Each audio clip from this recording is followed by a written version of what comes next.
The film begins in 1127 AD, where a Crusader knight was buried in England with a mysterious red object in his tomb. Fast forward to the present day.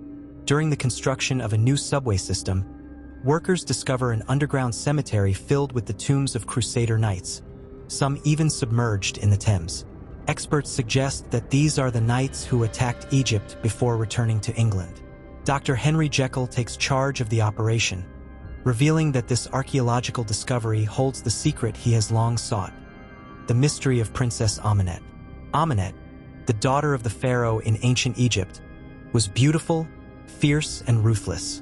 Destined to inherit the kingdom, her plans were shattered with the birth of a brother.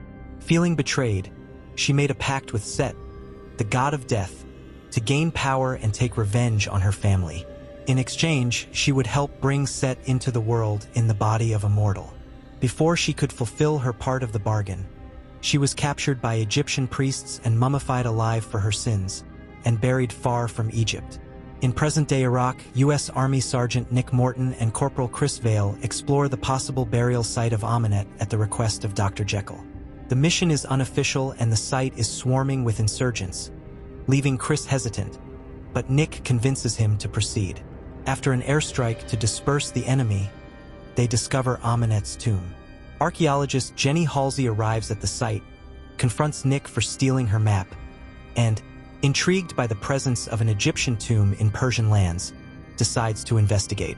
Descending into the tomb, the trio find mercury dripping from the ceiling, which Jenny explains was used by the Egyptians to ward off evil spirits. They notice that the guardian statues are facing the mercury pit, indicating that it is no ordinary tomb, but a prison. Despite the evacuation warning due to approaching insurgents, Nick shoots the cables holding a submerged sarcophagus, freeing it. Spiders emerge, one of which bites Chris, who begins to act strangely. The sarcophagus is airlifted to an airbase, with Nick noticing crows following him. On board a plane bound for England, Chris, now possessed, tries to open the sarcophagus and attacks the crew, forcing Nick to kill him. A swarm of crows collides with the plane, causing it to crash. Nick manages to parachute Jenny, saving her, while he himself dies on impact. Surprisingly, Nick awakens in the morgue, unharmed. Chris appears to him as a vision, suggesting that Nick already knows what is happening. Jenny, shocked to see him alive, explains that Amenet was deliberately erased from history. Meanwhile, Amenet, now free, begins absorbing the lives of victims to regain her form, transforming them into zombie servants. Fun fact, the zero-gravity scene on the plane was filmed over 2 days inside a falling aircraft, causing motion sickness in many of the crew members, except for Tom Cruise and Annabelle Wallis. If I were in Nick's shoes, I probably wouldn't have shot the cables holding the submerged sarcophagus, especially after realizing it was a prison. Instead, I would have consulted experts to assess the situation more cautiously. An interesting point is the gender reversal of the monster, with Amenet being the main villain. This brought a new dynamic to the story, although the script focused more on Nick's curse and transformations than on the dilemmas of the former princess.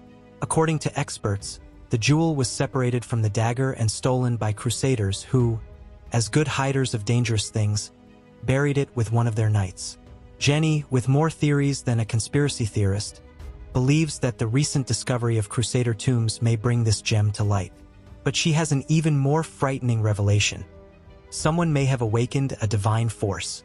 Nick, meanwhile, is busy seeing Chris everywhere. Nick ends up in the middle of the street hallucinating, thinking an army of rats is attacking him, but is saved by Jenny, who is basically the responsible mother of the group. She theorizes that Nick has mercury poisoning, which sounds logical, until he remembers that she was talking about angry gods seconds ago. However, chaos takes on new proportions when Amenet, the villain, decides to become the champion of before and after by sucking the lives of people to return to her glorious form. When Nick and Jenny go to the crash site to see the sarcophagus, he has visions of the powerful Amenet, and before long, they're all running from mummies and getting into chases.